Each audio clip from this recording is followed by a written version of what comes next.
Pemirsa, terima kasih pian masih bersama kami. Berita selanjutnya Mahabarakan, wacana pembangunan jembatan Pramuka ke Sungai Gampa turut dibahas dalam rapat dengar pendapat yang digelar Komisi 3 DPRD Banjarmasin bersama Dinas PUPR Perkim Wan Balit Bangda.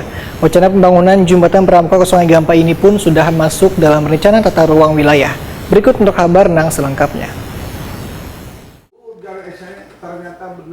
Wacana pembangunan jembatan Pramuka ke Sungai Gampa turut dibahas dalam rapat dengar pendapat yang digelar Komisi 3 DPRD Banjarmasin bersama Dinas PUPR Perkim Wan Balit Bangda jelang Kamarian Rabu 2 Februari 2022. PLT Kepala Dinas PUPR Banjarmasin Rini Subantari Waitakuni Prima TV medahkan bila wacana pembangunan jembatan Pramuka ke Sungai Gampa atau menghubungkan Banjarmasin Timur ke Banjarmasin Utara atau sebaliknya ini sudah masuk dalam rencana tata ruang wilayah. Bahkan detail engineering design atau DED dan penyiapan feasibility study atau FS sudah dibuat tahun 2021.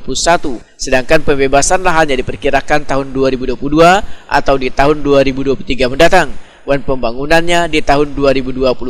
Terkait sebelumnya, jembatan yang diwacanakan untuk dibangun adalah menghubungkan Sungai Jingah ke Kampung Melayu menurut Rini Subantari akan ditanyakan terlebih dahulu dengan pimpinan di pemerintah kota Banjarmasin.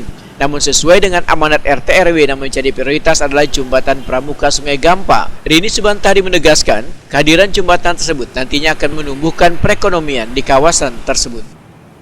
Bu, dulu kan ada wacana di Sungai Jingah kan, Bu ya? Nah, Kenapa Bu bisa ke sana akhirnya? saya belum bisa menjawab karena nanti saya tanyain pimpinan dulu. Yang prioritas itu kan yang sana karena itu kan ada di amanat RT RW. Karena gini, di sisi timur itu nanti ada jalan bebas hambatan. Di sisi timurnya Sungai Gampa itu? Sungai Gampa. Iya. Nah, itu ada jalan bebas hambatan. Di RT RW kita ada jalan yang ada. Nah itu loh, kita bangun jembatan untuk Jalan tol maksudnya? iya. Tapi yang bangun pemerintah pusat, bukan kita. Kalau jembatan ini Sungai Gampa, tugas pemerintah kota. tugas pemerintah Karena kota, Pak. Sungai Gampa, ukuran Sungai Jingah, bukan Sungai Gampa, Batola. Iya, Banjarmasin. Iya. Di situ kan yang kalau untuk nyebrang ke Sungai Gampa itu kan nggak ada yang dilayani warganya nanti kalau ada jembatan itu.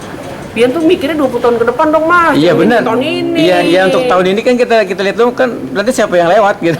Ya, ada aja, nanti kan dengan adanya pembangunan jembatan, berarti kan ekonomi tumbuh, gitu loh.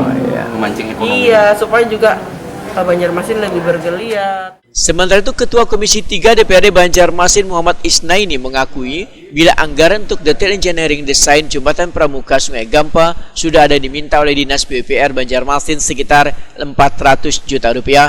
Namun detail engineering desain, ujar Muhammad Isnaini, bukanlah sesuatu final untuk memutuskan pembangunan jembatan tersebut. Politisi Partai Gerindra ini pun menyatakan akan menggali kembali manfaat atau pentingnya pembangunan jembatan Pramuka Sungai Gampa ini. Tentunya akan menggali lebih jauh sejauh mana urgensinya. Tetapi kalau anggaran sebesar itu, ya artinya kita tidak berandai-andai mampu atau tidak, karena anggaran di lain pihak juga yang lebih urgent itu tentu juga menjadi prioritas. Sedangkan jembatan untuk menghubungkan antara Pramuka dan Sungai Gampa. Pramuka dan Sungai Gampa, saya kira itu bukan merupakan sesuatu yang sangat urgent seperti itu. Pak, berarti Sungai Jingah apa yang paling urgent menurut kalian? Jadi kalau untuk memecahkan kemacetan, ya tentunya Sungai Jingah menjadi prioritas. Anggaran pembangunan jembatan Pramuka Sungai Gampa yang menghubungkan Banjarmasin Timur ke Banjarmasin Utara ini menggunakan dana APBD Banjarmasin sekitar 173 miliar rupiah.